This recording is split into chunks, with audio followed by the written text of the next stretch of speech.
Hey everyone, welcome to our video. Today, we have an essential topic to discuss: how to clean your Shark vacuum cleaner.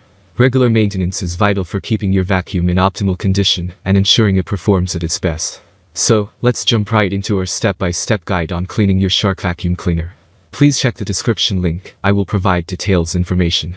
Your Shark vacuum cleaner works hard to keep your home clean, but it also needs some TLC from time to time.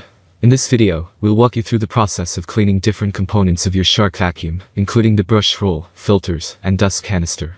Cleaning the brush roll. The brush roll is responsible for agitating and picking up dirt from your floors. Over time, it can get clogged with hair, fibers, and debris. Here's how to clean it.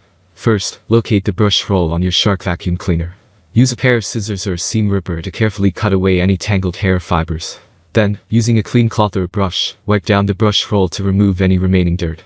Make sure the brush roll is completely dry before reattaching it to your vacuum. Cleaning the filters. The filters in your Shark vacuum play a crucial role in trapping dust and allergens. To maintain their efficiency, they need regular cleaning. Most Shark vacuums have two types of filters: foam filters and HEPA filters. Start by removing the filters from your vacuum according to the manufacturer's instructions. Rinse the foam filters under lukewarm water until the water runs clear. Allow them to air dry completely. That's all from my end. I make helpful videos daily, so do subscribe to my channel.